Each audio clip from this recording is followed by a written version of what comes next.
Salut à toi, nous sommes Marie et Julien, experts comptables mémoralistes, banquiers d'affaires et surtout investisseurs. Nous te souhaitons la bienvenue dans ce nouvel épisode de Kick le Boom & Dream, un podcast où on parle d'investissement, de finances personnelles et d'entrepreneuriat en détente et dans la bonne humeur, avec un objectif, te permettre de nous suivre dans la quête de sortir de la rat race et de prendre ton destin en main. Grâce à nos expériences pro et à notre vie d'investisseur, nous te donnons les conseils qui nous ont permis d'avancer dans la construction d'un patrimoine immobilier et financier, principalement cryptoactif. Chaque semaine, nous abordons un sujet en le vulgarisant au maximum pour qu'il soit le plus intéressant. Nous recevons un invité par mois avec un parcours inspirant et une expertise différente sur de nouveaux sujets. Si tu apprécies notre podcast, je t'invite à t'abonner sur ta plateforme d'écoute, à nous laisser une note 5 étoiles et à partager cet épisode et ce podcast à 2 personnes de ton entourage pour nous aider à le faire grandir. Je te laisse tout de suite avec l'épisode et je te souhaite une très bonne journée. Bonjour à tous, bienvenue dans ce nouvel épisode. Bonjour à tous. On est content de vous retrouver cette semaine. On va peut-être direct enchaîner avant de présenter le thème de l'épisode du jour. Faire un petit peu nos actus de la semaine, vous présenter la boom anecdote. On tient quand même à vous remercier parce qu'on a les écoutes du podcast qui augmentent et du coup on est super contents. Et pareil pour le compte Instagram, on a vraiment pris pas mal d'abonnés, donc on est content que notre travail vous intéresse et on vous en remercie. Donc du coup, pour ceux qui débarquent sur le podcast, on a un podcast sur l'investissement et plus principalement on donne des stratégies et nos meilleurs conseils en fait. Voilà, c'est ça, basé principalement on va dire sur nos expériences perso, également par nos activités professionnelles, puisque toi tu es expert comptable mémoraliste. Ouais, du coup, moi je suis banquier privé depuis quelques années. L'année, Julien est banquier et a une formation de fiscaliste, donc on maîtrise quand même pas mal ces sujets-là et du coup si on peut vous aider, c'est avec plaisir. C'est ça, et puis en plus surtout on prend beaucoup de plaisir à faire ce podcast et je pense que c'est le plus important. Ouais. Parce que c'est le genre d'activité où il faut aimer. Je pense. Parce que vu le temps que ça prend la semaine, ça prend un peu de temps et puis même, tu vois, c'est comme un peu les créateurs sur YouTube parce que bon, je considère que c'est pas tout à fait pareil. Enfin, personnellement, je trouve que le format podcast, pour ça qu'on l'a choisi, c'est vachement plus sympa que, en tout cas, tourner des vidéos. Je trouvais ça. Ça ne nous correspondait pas et en tout cas quand quelqu'un aime pas ce qu'il fait, que ça se voit qu'il se force un peu à se faire du contenu YouTube, souvent ça transparaît parce que moi je suis un très gros consommateur de YouTube et de podcast aussi, et donc on avait choisi le podcast parce que ça marchait bien. Ouais. On a un principe du coup, c'est qu'en début d'épisode on vous donne nos actus de la semaine et on vous donne une bonne anecdote s'il y en a. Généralement il y en a quand même, il nous arrive toutes les semaines et on se dit putain... Ouais. Un truc de boomer encore. En fait c'est entre faut quand même voir qu'on a quand même beaucoup de choses dans la semaine. Enfin on est pris du matin au soir tous les jours. Donc c'est au moins l'avantage, c'est que ça nous fait toujours des anecdotes soit sur nos boulots perso et soit sur nos investissements où quand même ça avance chaque semaine parce que bon vu qu'on a quand même à chaque fois beaucoup de choses en cours et toujours plusieurs projets en simultané et qu'en plus forcément on a des projets et on veut que ça avance vite, forcément on met un peu toujours la pression à tout le monde pour que ça bouge. Et franchement vous le conseille dans tous les cas dans votre vie quand vous attendez quelque chose et que ça dépend de quelqu'un, en fait soit vous travaillez vraiment avec des gens très carrés, vous savez que vous n'avez pas besoin de les relancer, soit vous savez qu'en fait il faut tout le temps relancer les gens parce que personne ne tient ses délais, en tout cas pas dans l'immobilier principalement et dans nos milieux professionnels également, c'est très compliqué. Est-ce que tu vas nous raconter du coup ta boom anecdote? Allez, on commence par ça. Ouais. Cette semaine, elle va être assez courte. Bon, vous savez, dans ma boîte, c'est un peu rempli de boomers, donc il y a toujours plein de boom anecdotes géniales. Et celle-ci, elle était pas mal parce qu'en fait, c'était à peu près au milieu de la semaine. J'étais dans mon bureau tranquillement et j'ai un de mes collègues qui arrive pour me dire bonjour. Il arrive dans mon bureau. Lui venait de faire une réunion parce qu'il faut savoir que moi, je suis parti d'un réseau spécialisé dans la banque, donc si jamais ça m'arrive de faire des journées dans les agences, mais comme je dépends pas de l'agence, je m'absous de leurs réunions où moi du coup je vais directement travailler sur mes dossiers. Et un de mes collègues de l'agence ça arrive et il me dit franchement la réunion ce matin c'était vraiment n'importe quoi, ils nous ont mis la pression à fond pour toujours les chiffres, sachant qu'on est moins nombreux que l'an dernier dans les agences, donc forcément que c'est plus compliqué de les faire et qu'on a déjà beaucoup de choses à penser. Et il dit ce qui m'a le plus achevé à la fin de la réunion, c'est qu'ils vont venir nous changer les poubelles pour nous mettre des nouvelles poubelles de tri sélectif. Alors faut savoir qu'en fait avant dans chaque bureau on avait juste une poubelle classique, on triait déjà un peu le papier. En fait, on avait une double poubelle, une poubelle pour le papier et une poubelle pour le reste.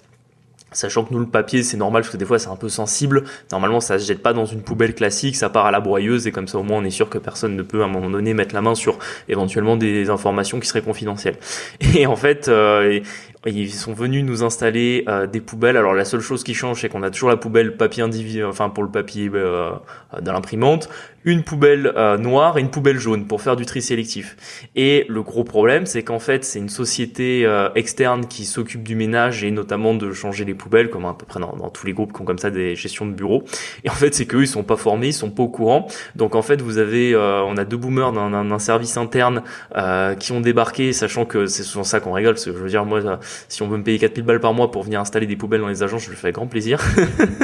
Et c'est un peu ce qu'on racontait avec mon collègue, et qu'en fait, ils sont venus nous installer donc ces 3 poubelles, et ils étaient vraiment, on aurait dit qu'ils allaient faire décoller une fusée. Ils venaient nous voir pour savoir dans quel angle on les mettait, est-ce que c'était assez voyant pour les clients, parce qu'apparemment, si on met des poubelles de tri sélectif, les clients, ils vont se dire, ah, c'est génial, ils font attention à la planète, ils pensent à leur empreinte carbone, etc., pour qu'au final, la personne qui fasse le ménage, de toute façon, ne soit pas au courant, n'ait pas de quoi différencier les poubelles, et à part le papier qui est broyé, en fait, la poubelle jaune et la poubelle grise, elle prend un grand sac poubelle, elle vide les deux dedans, quoi. Donc, en fait, c'est que du paraître. C'est-à-dire qu'on met des poubelles de tri sélectif, on nous demande de faire cet effort de venir séparer les deux, alors qu'au final, ils mélangent les deux dans la même poubelle. Et je trouvais ça intéressant parce que c'est toujours pour vous montrer que à chaque fois, on veut toujours faire apparaître une image des entreprises qui font pour la planète, le tri et compagnie. Et je veux dire, si individuellement on veut y participer, c'est très bien. Mais moi, ce qui m'énerve le plus, c'est l'hypocrisie quand justement, en fait, on nous met des poubelles qui finalement seront mélangées dans la même benne à la fin. Et en fait, on fait tout ça pour rien, juste pour faire semblant qu'on fait quelque chose. Et je trouve que ça va même un peu plus loin que ça. Souvent, entre le top management et les services opérationnels, en fait, il y a tellement un écart. Et tu me racontais du coup que les 2 gars du service logistique, ils sont restés dans ton bureau pour parler de cette histoire de poubelle. Oui, c'est ça. Alors que, en fait, toi, tes objectifs, même si par exemple, toi, tu y arrives, mais c'est quand même de plus en plus dur parce que chaque année, il y a de moins en moins d'effectifs dans les équipes. Et en fait, on demande des objectifs de plus en plus gros. Et en fait, eux, ce qui les importe, c'est le candidaton et la devanture écologique pour plaire à je ne sais qui encore une fois. C'est ça, et soi-disant parce qu'ils ont je ne sais pas quel mec qui a jamais vu un client de sa vie, qui est persuadé que le fait de mettre des poubelles de tri sélectif bien en visibilité des clients quand ils rentrent dans une agence, ça les encourage finalement à imaginer que sa banque œuvre pour le bien commun et la planète, quoi, en gros. Mais effectivement, tu soulèves un point intéressant, c'est qu'on parle souvent dans les entreprises des ETP. Donc un ETP, c'est un équivalent temps plein. En gros, c'est un poste de salarié à temps plein. Par exemple, si vous avez 2 salariés à temps partiel, ça vaut un ETP. Et dans des boîtes comme une banque où forcément il y a une partie commerciale et il y a une partie back office, naturellement vous avez des ETP sur la partie commerciale qui entre guillemets font rentrer du chiffre d'affaires, et vous avez des ETP de back office qui entre guillemets coûtent des charges fixes parce que ils ne vendent rien directement aux clients, mais ils sont quand même nécessaires parce que t'as besoin de gens pour pouvoir juste tourner la boîte, une banque, et il faut des experts crédits, voilà, il faut des gens à la comptabilité, enfin bref, c'est quand même des postes qui sont importants.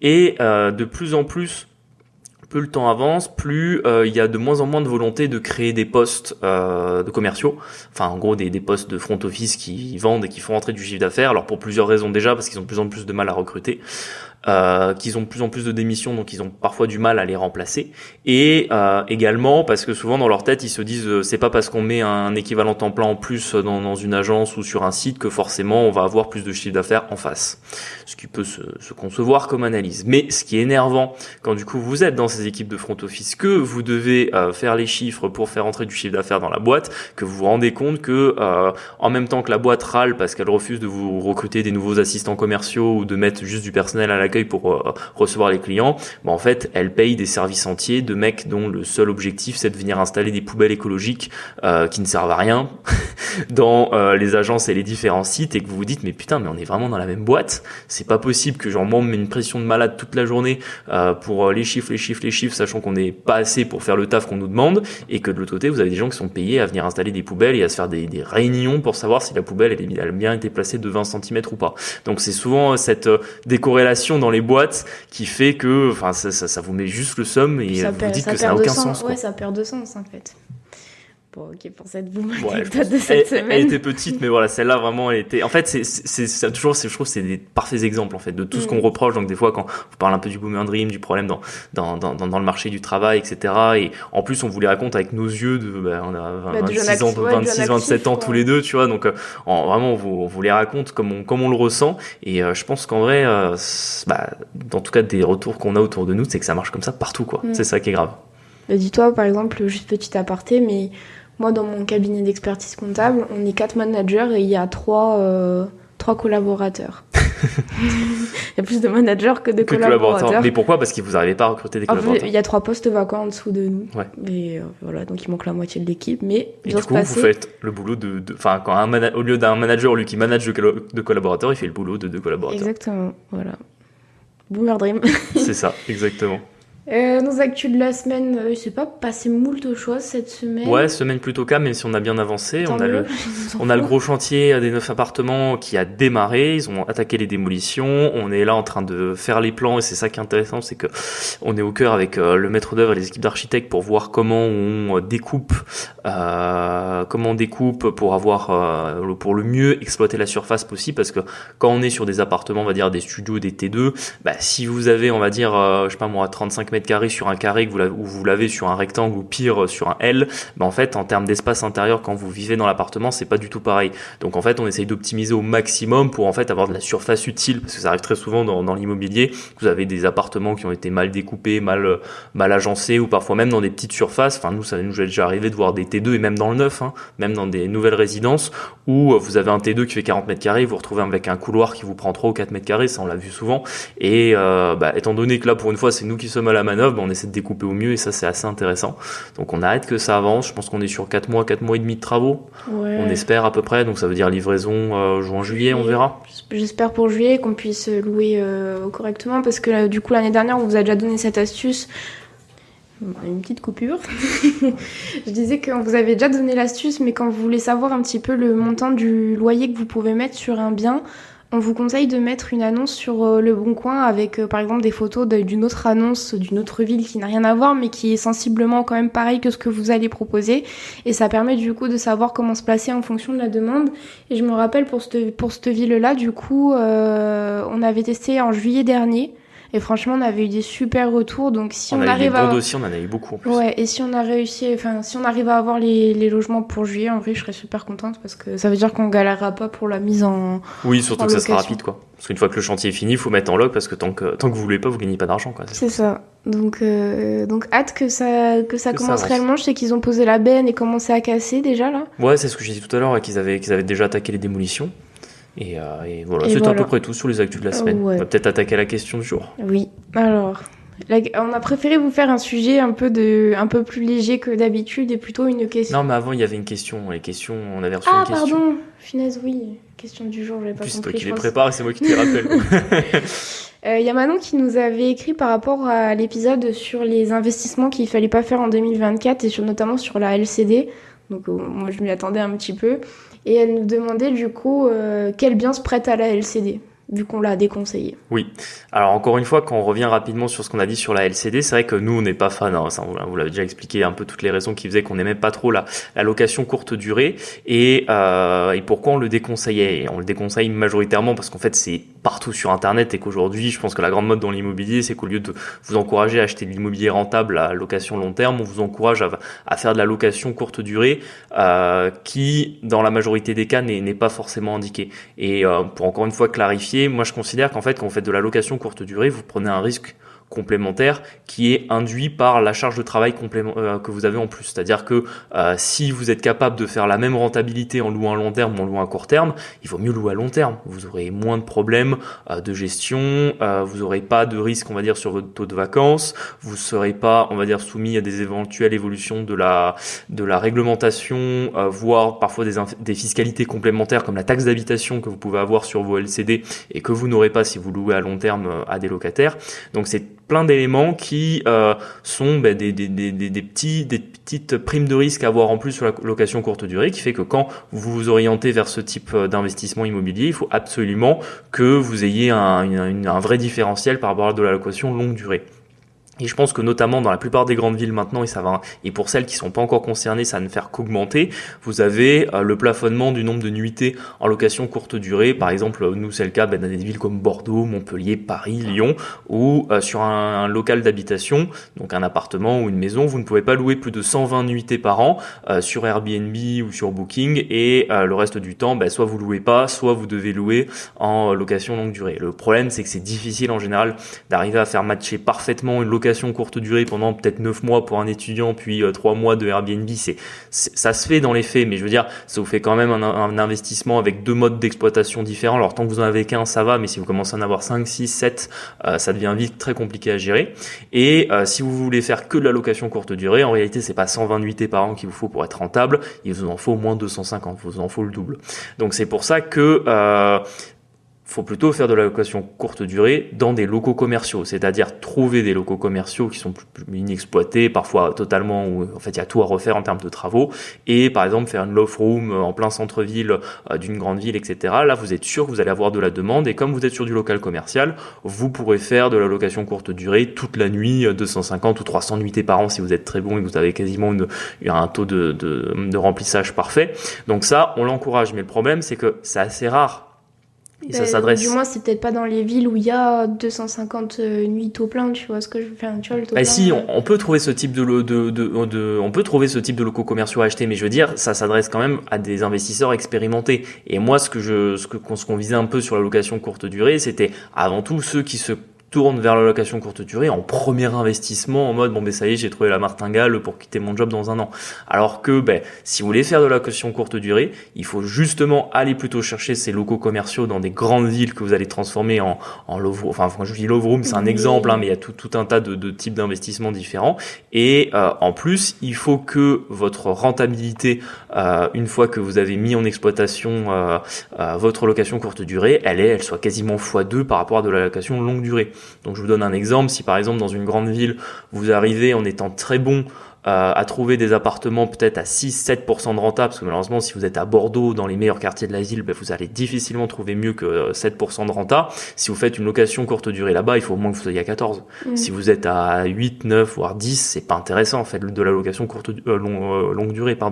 Et à l'inverse, si jamais vous êtes peut-être un filon parce que vous êtes à côté d'une zone touristique qui attire peut-être où il y a beaucoup de travaux, beaucoup de demandes pour beaucoup de travailleurs qui viennent faire des courts séjours, quelque part en France, ça peut arriver en zone plutôt rurale où l'immobilier coûte pas cher et que par exemple en location longue durée à l'année vous arrivez à faire du 10%. Si jamais vous avez l'idée de faire une exploitation Airbnb, faites au moins du 20%. Si vous faites pas au moins du 20%, à ce moment-là, restez en location longue durée. Je veux dire, le différentiel ne vaut pas le fait d'aller en location courte durée.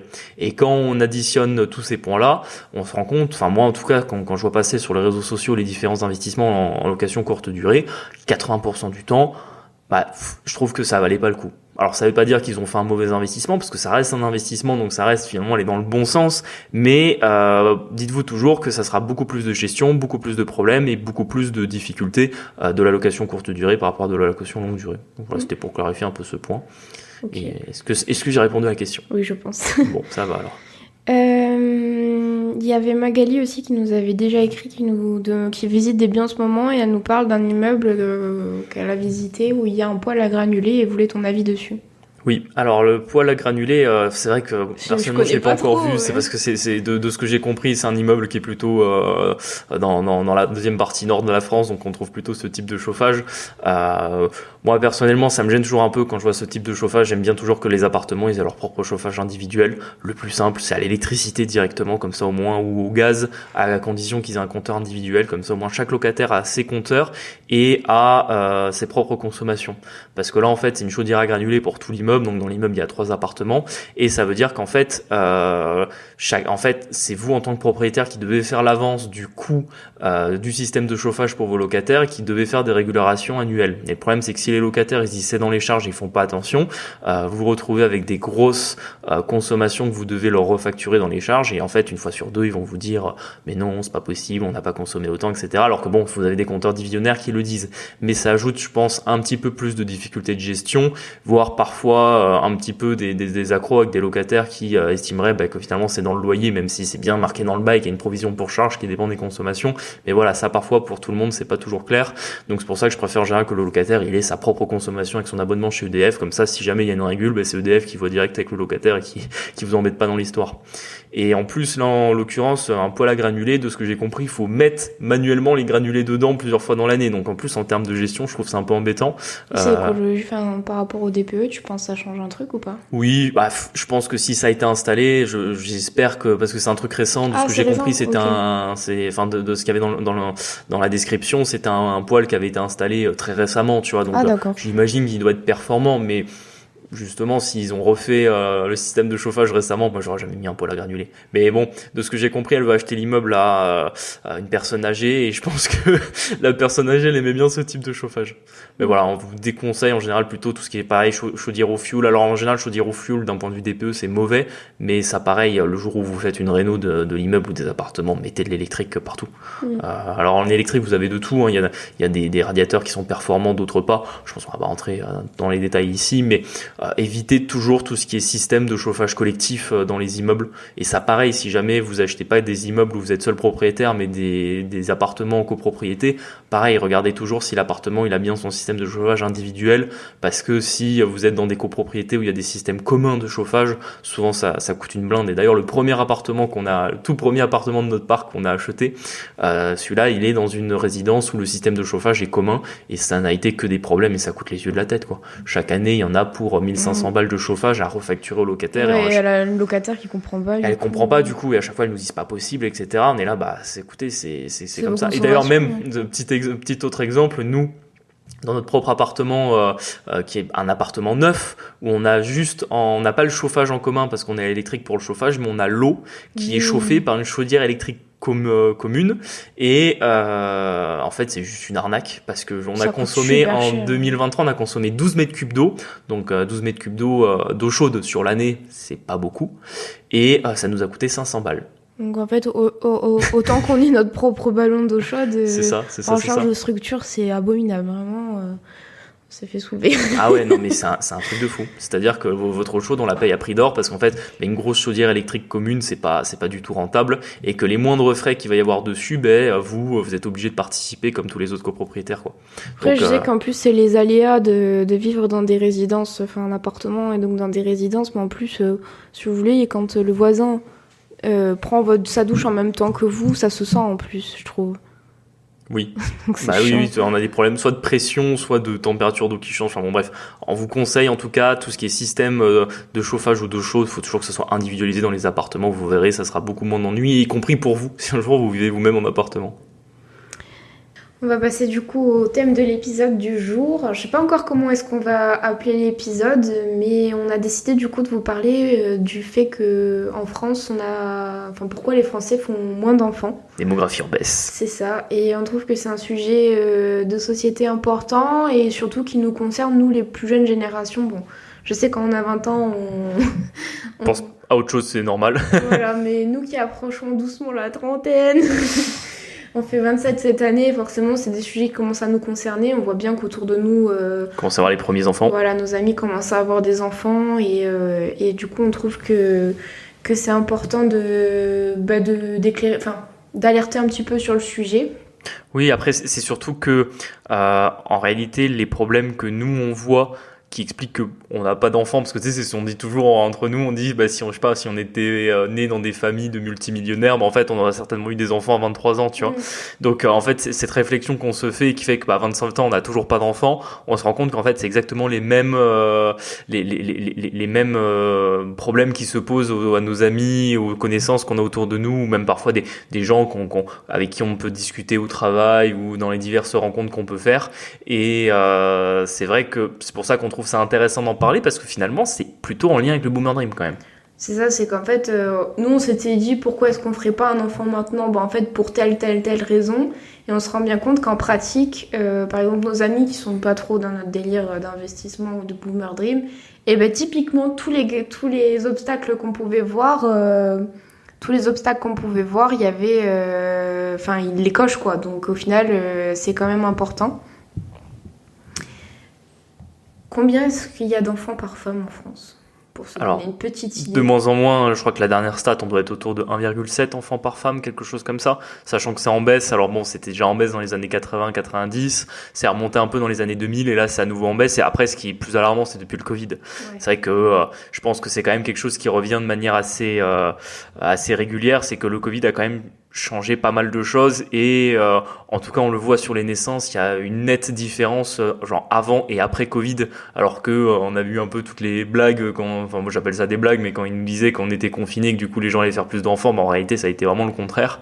Mais ça a fait peur aux gens, je pense. Exactement, et je pense que ça a même remis plein de perspectives de gens qui avaient peut-être envisagé les choses différentes et qui ont visiblement reporté leur projet, parce que je sais plus, je crois qu'on était à 750 000 naissances en 2019 et de mémoire je crois qu'on est en dessous des 700 000 aujourd'hui, donc ça fait quand même une grosse différence, sachant qu'en fait on est un pays de 65 millions d'habitants, il n'y a jamais eu aussi peu de naissances en France depuis la Seconde Guerre mondiale, où à l'époque on était 45 quoi. Et il y a un truc aussi, je pense, qui peut jouer un petit peu, c'est peut-être en lien avec l'infertilité, mais c'est qu'on fait des enfants quand même beaucoup plus tard. J'ai pas la stat de savoir à quel âge on commence à... Non, celle-là, je l'ai pas non plus, parce qu'on a préparé quand même quelques stats pour l'épisode, mais c'est vrai que celle-là, je l'ai pas regardée non plus. Mais c'est sûr que quand tu regardes à quel âge nos grands-parents et puis nos parents nous ont eu et à quel âge nous, on compte avoir des enfants et nos amis ont des enfants, c'est sûr que c'est quand même nettement plus tard, quoi. C'est ça, parce que nous, les enfants, vous nous direz... Vous hésiterez pas à réagir avec nous sur cet épisode, mais nous, nos amis qui commencent à avoir des enfants, ils approchent vraiment la trentaine, c'est-à-dire que c'est entre la 29e et la 30e. Oui, c'est ça, en général, c'est 28, 29, 30 ans, et voire... du coup, quand on en veut en avoir plusieurs, forcément, les suivants, ils arrivent à 31, 32, et parfois même un peu plus tard, sachant qu'en plus...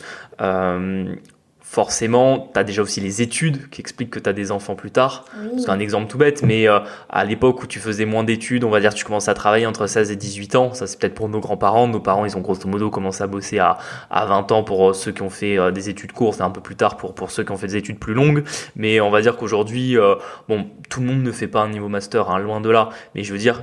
Beaucoup de gens font quand même un niveau bac plus 2, bac plus 3, voire quand on fait un niveau bac plus 2, parfois on va faire 2 niveaux bac plus 2 parce qu'on a fait un BTS dans un domaine, on choisit où on a fait un DUT avant, enfin bon bref, il y a une instabilité professionnelle qui est quand même plus importante chez les jeunes dû au fait qu'on fait plus d'études et que parfois même on va commencer à travailler dans un domaine puis on va se réorienter, recommencer à faire des études dans un autre domaine. Grosso modo, on commence à rentrer dans une vie active stable autour de 25 ans à peu près.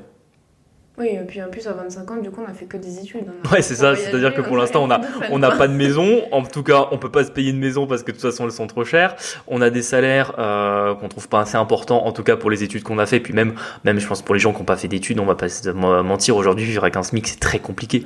Déjà quand t'es seul. Donc les gens qui vivent avec un SMIC, ça doit être vraiment dur parce que c'est quoi, c'est 1003 net, non, le SMIC? Oui, c'est ça à peu près. C'est 1003 net et franchement pour vivre avec 1003 net, par exemple, nous on a toujours l'exemple de Montpellier parce que c'est là où on vit, mais rien que quand les salaires que les loyers quand on était étudiant, rien que les loyers maintenant, il y a une différence astronomique. Moi je le vois parce que j'ai des petites sœurs qui sont en études supérieures. Ouais, qui ont 7 ans d'écart. Rien que ça fait une diff vraiment énorme, donc vivre avec un SMIC en pleine ville, rien que ça. C'est ça. Sinon faut s'éloigner, peut-être qu'on vit mieux en s'éloignant, on sait pas, mais... Ouais, mais le problème, c'est que justement, tu as de plus en plus de gens qui s'éloignent. Alors bon, tu peux te dire que le temps de travail est grosso modo égal. Je pense que la génération de nos parents ne travaille pas forcément plus longtemps que nous. Et nous, à l'inverse, je pense pas qu'on travaille beaucoup plus à métier égal. En revanche, ce qui fait quand même une différence, je pense, c'est les trajets. Tu regardes si justement tu t'éloignes pour essayer de vivre mieux, en tout cas en payant un logement moins cher. Le problème, c'est que tu vas faire plus de routes. Donc déjà, tu as un coût sur la voiture. Tu perds du temps sur le trajet, voire dans les embouteillages. Moi, je me souviens, mais j'en parle souvent avec le père d'un ami qui vit dans la ville où on travaille et qui me racontait qu'à l'époque, il vivait honnêtement dans un village où aujourd'hui, ça serait inenvisageable de travailler dans Montpellier, d'habiter dans ce village-là, parce que je sais plus, il est à 20 km. Il me disait qu'à l'époque, les 20 km jusqu'à son lieu de travail, il mettait, 15-20 minutes pour les faire et qu'aujourd'hui, s'il devait les refaire le matin, il mettrait 1h30, quoi. C'est clair. Donc honnêtement, c'est pas vraiment... Enfin, en tout cas, dans une optique famille-enfant, je trouve que c'est compliqué parce que t'en reviens à, au-delà de la donnée financière, la donnée du temps. Et ce qui est important pour construire une famille, un enfant, ça demande du temps, 2 aussi, 3, n'en parlons pas. Encore plus. Et je voulais te demander si tu savais que par rapport aux autres pays européens, comment est-ce qu'on se place, parce qu'on parle toujours de boomer dream. Oui. Est-ce que c'est... on peut se poser la question, est-ce que c'est purement français ou est-ce que ça s'élargit un petit peu à la France, l'Europe, les Non, États-Unis? Je pense que c'est... Oui, mais même mondial, mais quasiment, on en avait un peu parlé, je pense, dans sans doute le tout premier épisode où on avait présenté le podcast, c'est que c'est dans le monde occidental. C'est-à-dire qu'aux États-Unis, ils appellent ça un peu plus la rat race, mais c'est finalement peu ou prou la même chose. Et dans les autres pays européens, la démographie est similaire. Hein. Même parfois, si on peut aller dans des pays comme l'Italie, c'est encore plus grave que nous. Ils sont 1,3 enfants par femme. Alors, parfois pour d'autres raisons, mais en tout cas, ce qui est sûr, c'est qu'il n'y a pas vraiment d'exemple là-dessus. Peut-être les États-Unis s'en sortent avec une démographie un peu meilleure. Après, la société américaine a quand même plus de particularités, je pense, culturelles, qui expliquent qu'ils ont plus d'enfants. Plus de natalité. Il n'y a pas la Suède ou le Danemark qui verse beaucoup d'argent quand tu as un enfant?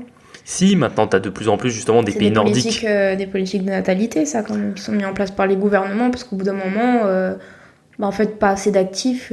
pas assez de retraite payée, du coup, je suppose. C'est sûr, c'est-à-dire que ça, c'est des politiques que mettent les pays riches, ou en tout cas les pays qui peuvent se le permettre pour essayer de relancer un peu la natalité, donc d'essayer de mettre en place des primes. Nous, on a quand même un système d'allocation qui fait que quand tu as des revenus faibles, ça va quand même, si tu as des enfants, tu vas quand même avoir des aides, avec forcément tous les abus qu'on connaît aujourd'hui, mais je veux dire, ça fait quand même partie un petit peu des coups de pouce.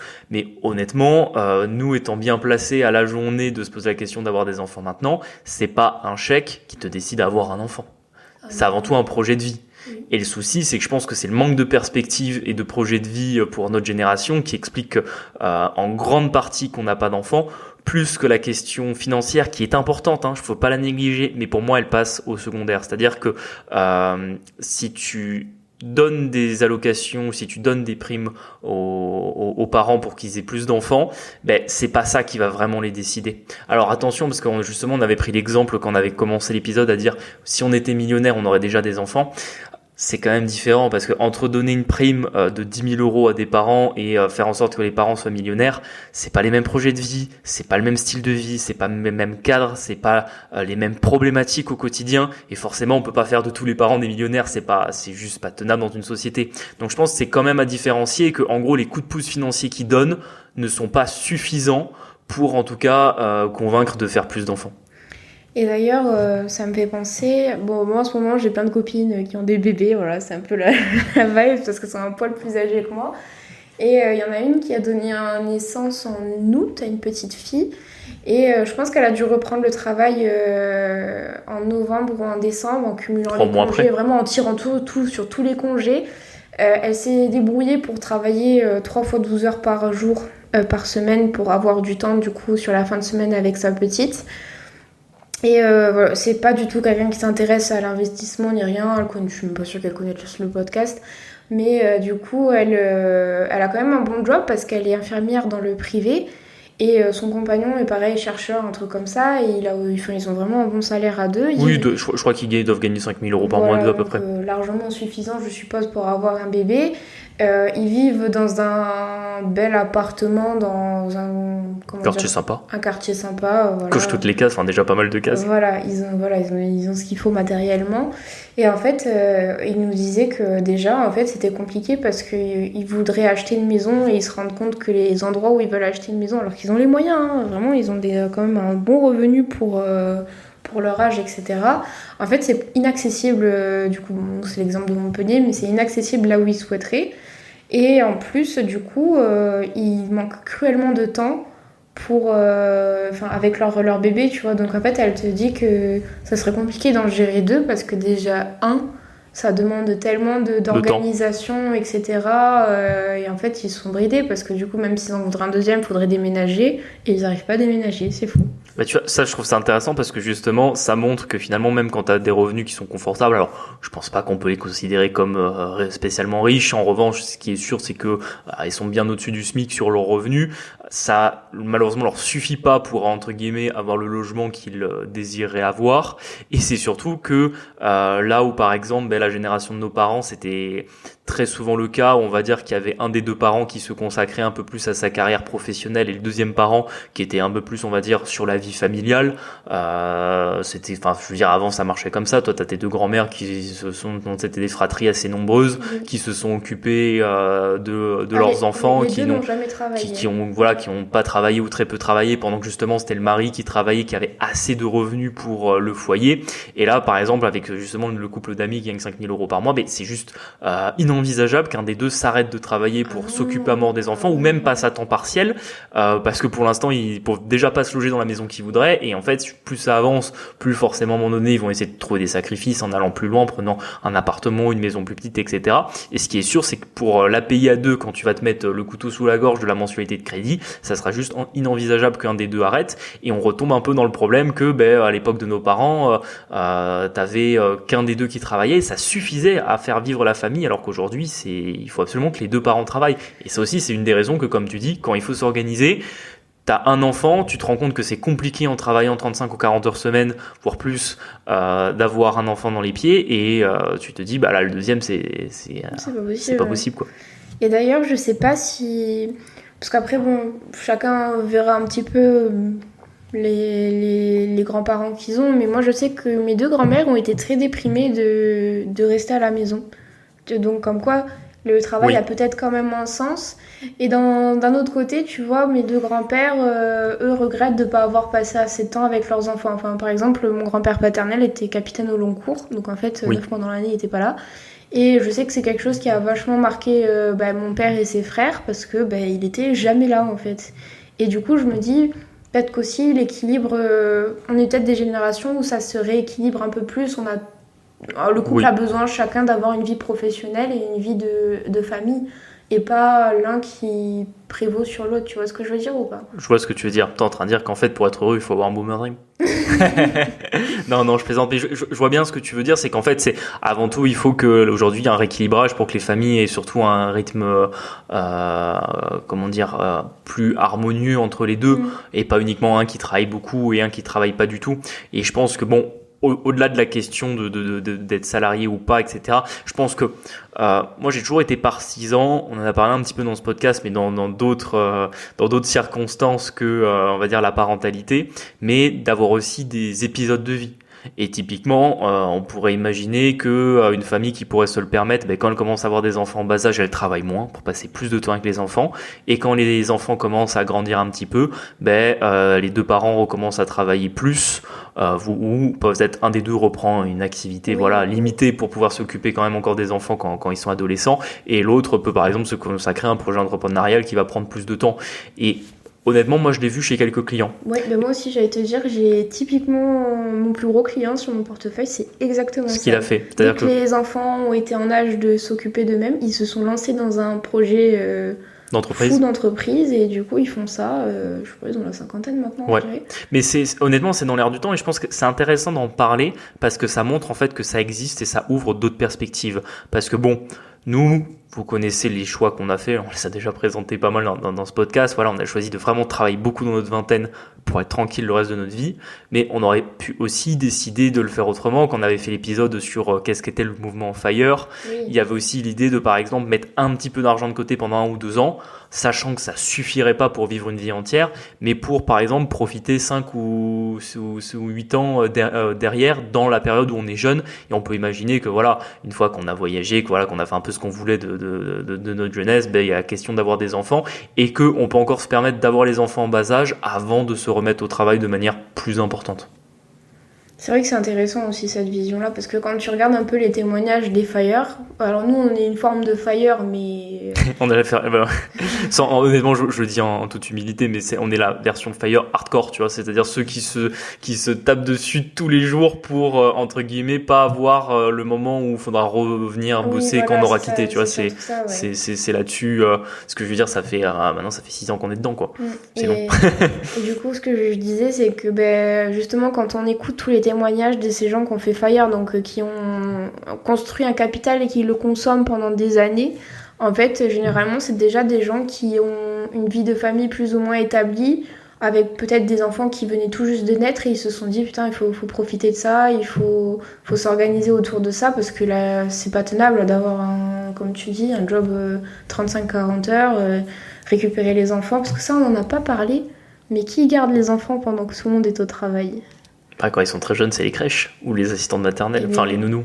Pour ceux qui ne savent pas, ça coûte 1,5 bras par mois d'avoir ces enfants. Donc je sais qu'il y a ces plafonnés par rapport aux revenus pour certains, et tant mieux, mais pour ceux qui, voilà, de la classe, c'est toujours la classe moyenne d'ailleurs, c'est mon avis en tout cas, j'ai l'impression que dès que c'est la classe moyenne, elle se fait assassiner parce que elle gagne trop pour bénéficier des plafonnements, mais elle gagne pas assez pour être assez à l'aise avec ça.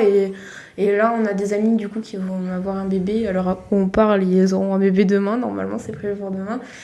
Si jamais ils nous écoutent, franchement, grand courage à eux et je pense énormément à vous. Profitez de votre dernière nuit. Donc là, vous commencez à comprendre qu'est-ce qui nous a inspiré ce podcast. Les bébés qui pop comme ça dans tous nos groupes d'amis, on s'est dit c'est peut-être l'occasion d'en parler. C'est ça. Et en fait, je vois bien que c'est un choix qui est vraiment compliqué pour eux parce que d'un côté, ils n'ont pas le choix que de retourner travailler. Mais de l'autre, c'est quand même un sacrifice financier de mettre le petit, même pas toute la semaine, je crois qu'ils le mettent 3 jours et demi, un truc comme 4 jours, ouais, j'avais compris. Et ça coûte 1500 balles par mois. Et ça, ouais. Enfin, c'est peut-être pas 1500, mais c'est... Si, c'était 1500, mais il y a une aide. Après, bon, oui, on va pas refaire le calcul. En tout cas, mais c'est pour dire que c'est très cher. C'est plus de la moitié de ce que gagne la maman. Donc en fait, elle va se lever pour pas grand-chose. C'est ça, quoi. Donc au final, on va presque à se demander est-ce que c'est pas plus rentable qu'elle reste à la maison, quoi. Et c'est vrai que effectivement, comme tu dis, ce type de problématique du coût de, par exemple, de garder les enfants en bas âge avant qu'ils rentrent à la maternelle, parce qu'après, plus ou moins, ils rentrent dans le système scolaire, donc c'est gratuit. Mais c'est vrai que c'est un vrai souci. Et moi, je trouve que je le vois dans les clients parce que si c'est à très juste titre, tu parles de la classe moyenne. Et en réalité, la classe moyenne, c'est quasiment l'intégralité des parents. Ou alors, je veux dire, tu vas avoir des parents qui vont être soit dans la classe moyenne, soit en dessous, mais très peu au-dessus. Bah ouais, parce qu'ils sont à des moments de vie où tu gagnes peut-être pas, exactement, t'as pas eu le temps de faire une grosse carrière et en fait t'es peut-être aussi un peu freiné par ça. Parce que moi j'ai le parfait exemple avec mes clients banques privées. En fait, la moyenne d'âge elle est très élevée sur des clients, c'est-à-dire que tu prends, on va dire, tu prends vraiment la classe aisée française qui doit être, je sais pas moi, le top 5% à peu près des gens qui vivent en France en termes de revenus et de patrimoine. Mais en fait, ils ont 70 ans de moyenne d'âge, quoi.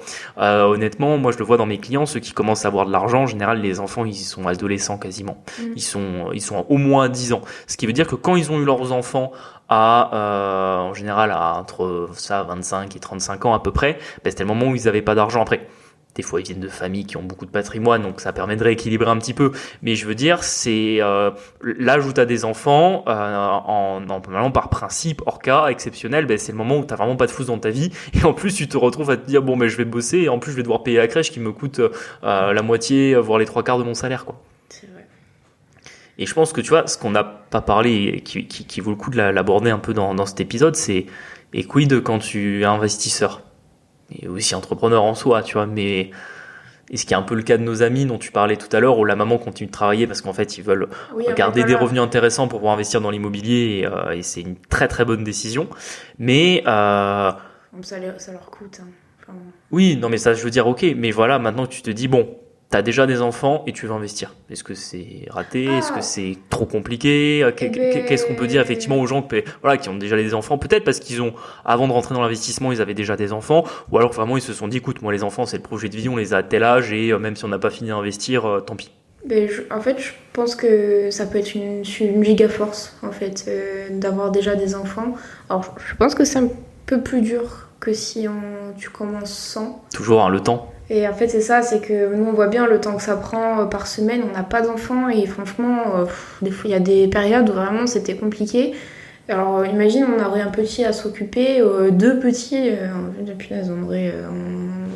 on aurait craqué. Mais en fait, je pense que au contraire, c'est une très belle motivation pour faire ces choix-là. Et je sais que c'est possible, il y a des gens qui le font. Vous avez plein de profils d'ailleurs sur Instagram qui vous disent j'ai eu des enfants, je me suis dit que j'allais changer. Mais comme tu dis, honnêtement, c'est possible, tout est toujours possible. D'ailleurs, c'est marrant parce que ça me fait penser à un autre truc quand on parle de c'est possible, qui est un peu hors sujet de l'épisode, mais j'en parle là rapidement. C'est que nous, on dit toujours dans ce podcast que c'est pas possible de acheter 30 lots en un an et de devenir rentier. parce qu'en vrai ça prend du temps, etc. Et en fait on a le contre-exemple des frérots de Limo, donc si jamais ils écoutent ce podcast, vous reconnaîtrez, et on vous fait une dédicace, qui ont fait l'exploit incroyable d'acheter, je sais plus, ils ont acheté une quarantaine de lots en 2 ans. Non, donc bon, vous voyez, il y a toujours des contre-exemples, donc c'est pour vous montrer que voilà, tout est possible.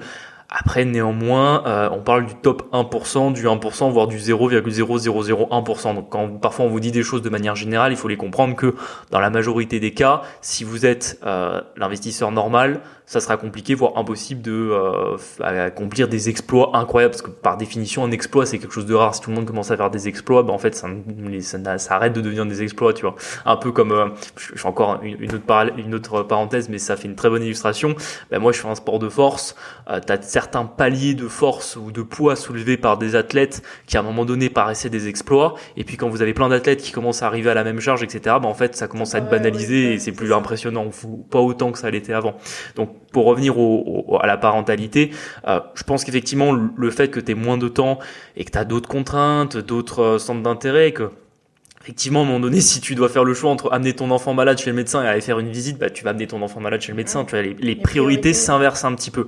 Mais honnêtement, ça reste toujours possible. Effectivement, comme tu dis, je pense que ça peut être une force et une motivation complémentaire, et que c'est toujours pareil avec de l'organisation, voire peut-être, dans le couple, il y en a peut-être un des deux qui prend un peu plus le rôle de entre guillemets parent référent du point de vue de l'organisation pour les enfants, et l'autre un peu plus l'investisseur, ou alors ils essaient de faire 50-50 et quoi qu'il arrive de se répartir un peu les tâches autrement. Il y a toujours moyen, et comme tu dis, des investisseurs qui ont des enfants, il y en a plein. Mais c'est vrai que moi je trouve que quand on n'a pas d'enfants, c'est le meilleur moment pour investir. Oui, parce qu'en fait, c'est déjà fait, du coup. Oui, mais puis c'est surtout quand vous aurez des enfants, en fait, vous remercierez de l'avoir fait avant, tu vois, parce que en réalité, tu auras déjà fait le job, ou tu auras déjà fait un bout du job, et en fait, quand tu pourras juste profiter de tes enfants et avoir du temps, c'est-à-dire peut-être te permettre de prendre un congé sabbatique de 1 an pour passer du temps avec des enfants en bas âge, ou à l'inverse de travailler à temps partiel, parce que tu dis, ok, j'ai un revenu complémentaire à côté, ou un peu ce qui est notre objectif, finalement, de se dire, je suis même plus obligé de travailler en soi, et je peux avoir tout le temps que je veux pour m'occuper de mes enfants. Je pense que c'est quand même l'enjeu absolu. Alors, tout le monde l'aura pas, mais en tout cas, ceux qui l'auront, qui choisiront cette voie-là, je pense que c'est là où, pour le coup, t'es vraiment heureux et t'es vraiment bien dans ta vie. Alors, c'est pas après pour alerter les plus jeunes d'entre nous, mais plutôt pour peut-être faire germer une petite idée, parce qu'au final, il n'y a pas si longtemps, on avait 20 ans nous aussi. Au final, on arrive en fin de trentaine. Après, tu dis toujours fin de trentaine. Moi, je me considère plus proche des 25 que des 30. Commence pas à engrainer tout le monde. On fait 27 ans cette année. Mais du coup, forcément, on n'a plus 20 ans. Et à 20 ans, je sais que ça ne nous parlait pas du tout, les enfants. Et pour ceux qui vraiment se disent peut-être j'en veux pas, ou on verra plus tard, en vrai, considérer peut-être le fait d'investir comme déjà, je pense une future carte, quoi. Complètement, et puis surtout t'as le prérequis d'abord, c'est de rencontrer la personne avec qui tu veux avoir des enfants, tu vois. Je pense que c'est le prérequis. Après, tu peux, parce que moi, pareil, je me suis toujours dit, qu'un jour je voudrais des enfants, parce que je me vois, tu sais, papy au bout de la table, au repas de famille avec les enfants, les petits-enfants, tu vois, c'est ça. Le boomer de mon temps à ce moment-là, tu vois, mais non, je pense que c'est quand même effectivement des questions à faire, et je pense que quand le projet, en tout cas d'avoir des enfants, se matérialise pas, concentrez-vous en tout cas déjà sur faire ce que vous avez envie, investir, entreprendre, et quoi qu'il arrive, ce que vous ferez le plus tôt, ça sera le mieux pour quand vous aurez des enfants, ça c'est certain. Bon, je pense qu'on est sur... T'avais peut-être une autre idée à rajouter sur ce... Ouais, j'avais une dernière idée. Elle va me revenir tout de suite parce que là, il est un peu tard quand on enregistre ce podcast et du coup, elle m'échappe un peu, mais c'était... oui, l'âge d'avoir des enfants, tu vois. Ça, c'est peut-être un dernier truc sur lequel on peut rebondir. Oui, il y a un âge déjà... Non, mais par exemple, quand t'as tes enfants à 20 ans, quand ils ont... eux-mêmes 20 ans, toi t'as 40 ans. Donc en fait, je veux dire, en termes de génération, t'es pas tant décalé que ça. Et forcément, t'es plus jeune, t'as plus d'énergie. Je pense que un peu le fossé générationnel est moins grand. Alors que quand tu te retrouves à avoir des enfants à 35, voire 40 ans, là, à l'inverse, quand ils ont 20 ans, t'en as 55, 60. Tu vois ce que je veux dire ? Je vois, ouais. Et ça, je pense que c'est un petit peu le défaut d'avoir un peu le projet tel que nous on l'a fait, de se dire on aura des enfants plus tard, c'est que en fait on se retrouve avec un peu plus d'écart d'âge. Exactement, parce que là on sait probablement qu'on les aura autour de 30 ans, mais c'est-à-dire qu'on aura les premiers à 30 ans, les derniers à 35, tu vois, forcément c'est pas pareil que si on avait réussi à avoir des enfants à 20 ans, tu vois, par exemple, un autre, en plus ça a été un invité du podcast et il nous en avait parlé quand on l'avait rencontré, c'était Timothée qui avait eu sa fille à 24 ans, tu vois. Ah oui, donc, oui, et il disait justement que c'est chouette parce que du coup, quand il aura 20 ans, en fait, quand sa fille aura 20 ans, lui, il en aura à peine 45, donc en fait, il aura un écart d'âge qui sera pas si grand là-dessus. C'est vrai. Bon, écoutez, on va finir sur ça.